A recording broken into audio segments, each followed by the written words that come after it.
My name is Commander Heron Vale, and I want to tell you about the night I almost died for doing something kind. It started with rain. That planet, Vorkai 7, had a talent for rain, the way some people have a talent for making enemies. Constantly, thoroughly, without apology. The downpour had been going for 6 hours straight when my squad and I stumbled across the den. We were not looking for it. We were looking for cover, and the cave found us before we found it. The Vork were not the kind of species you wanted to meet in the dark. The field manuals called them Level 3 Threat Sentience, which was the Galactic Cooperative's polite way of saying they were 8 feet tall, built like a natural disaster, and had claws long enough to open a transport door the wrong way. Part wolf, part bear, all fury. That was the common description.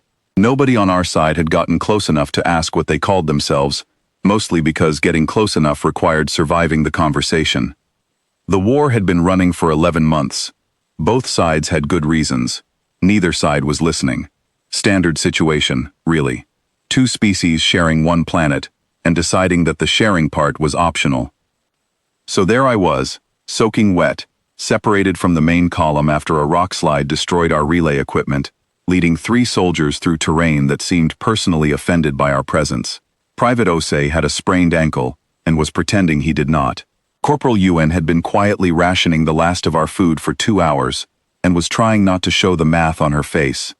And Sergeant Bekele, who had once won a strength contest against a cargo lifting machine, and considered this a perfectly normal Tuesday, had started humming a children's song under her breath. When Bekele hummed, things were genuinely bad. I found the cave by luck. Rock overhang on the western ridge face, half hidden behind enormous fern-like plants, dry inside. Mostly dry, good enough for 4 cold, tired soldiers who needed 5 minutes off their feet. Bekele pointed before I even had time to register what I was seeing. 2 cubs, small, still, tucked into the far corner of the cave. One was sandy gray, curled into a tight ball, barely moving. The other was darker, almost charcoal, and was very seriously attempting to chew its own foot. They were young, maybe 3 or 4 months old in Vork terms, which meant they were past the completely helpless stage, but nowhere near capable of managing on their own. No parent anywhere. Osei said, very quietly, that we should leave. He was right. Every piece of training I had, every field protocol, every common-sense instinct pointed to the same answer. You find Vork cubs alone in a den, you back away slowly, and you do not look back. The charcoal cub chose that exact moment to look up at me. Its eyes were amber and enormous, and completely without any understanding of danger, and the sound it made was not a warning. It was small. It was soft. It was the kind of sound that, in any language, across any species, means only one thing. I am scared, and I do not know where my parent is. The sandy cub stirred and pressed closer to its sibling. Both of them were shaking. The cave was cold, and they had clearly been alone long enough that they were past the stage of loud crying and into the quiet, still shivering that meant they were in real trouble. I sat down. Bekele said my name in the tone of someone watching a bridge collapse in slow motion. Yuen made a sound that communicated every professional objection available to her. I held out my hand, palm up, the way my grandmother taught me when I was a child on Kepler Station, the way you approach any frightened animal when you want it to understand that you mean no harm. Low, slow, patient. The charcoal cub sniffed my fingers, then my wrist. Then, with the absolute fearless logic of a creature too young to know what caution was for, it walked straight up my arm and sat on my chest. The sandy one followed 3 seconds later.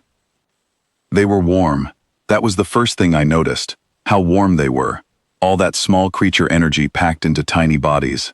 The charcoal one made a sound deep in its throat, something between a purr and a distant roll of thunder, and tucked its face against my neck. The sandy one decided my shoulder was the correct location and went to sleep, as if it had always planned to be there. I looked at my squad. Bekele had her hand over her mouth. Osei looked like a man experiencing feelings he had not been issued the vocabulary for. Yuen had already moved to watch the cave entrance, because Yuen processed extraordinary situations by immediately finding the practical task available, and I respected that deeply. We stayed. There was no version of leaving that made sense. Wake them?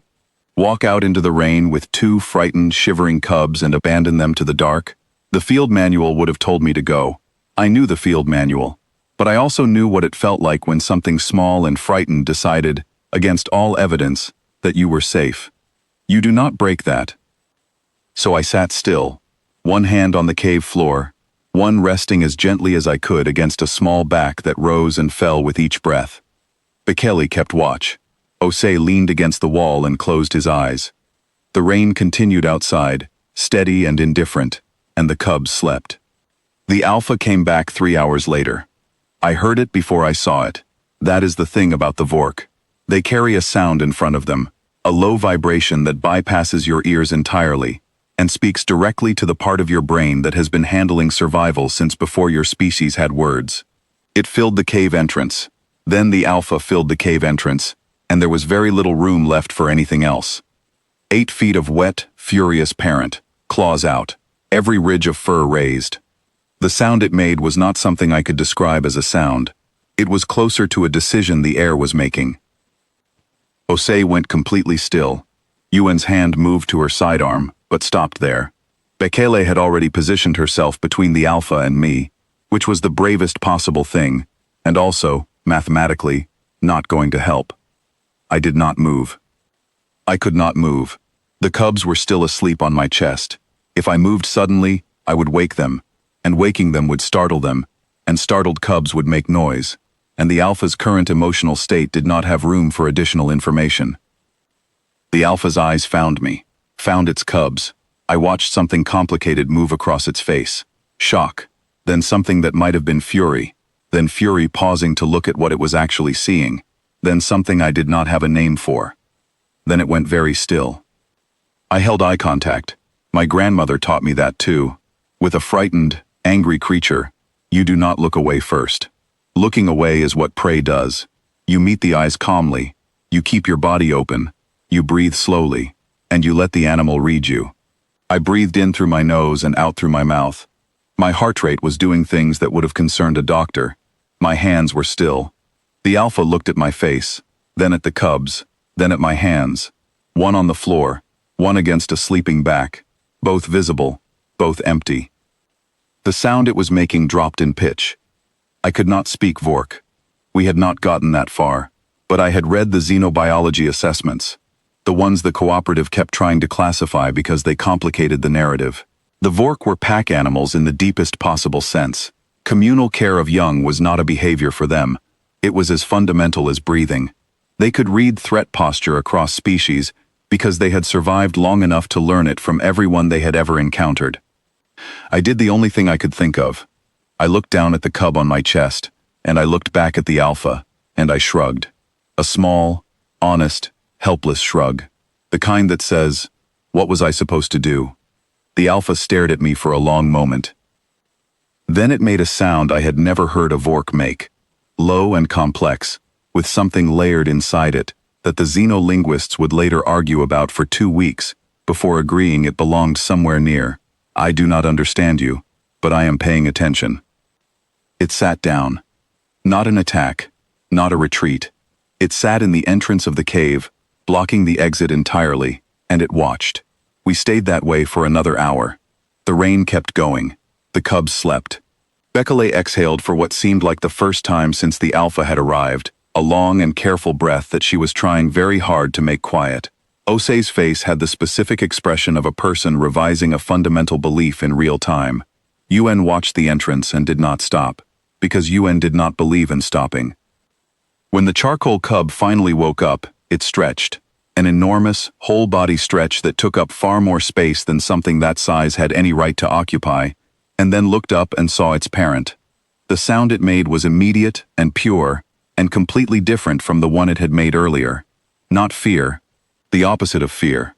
It scrambled off my chest, and the sandy cub followed half a second later, and the alpha caught both of them with a gentleness that stopped the breath in my throat.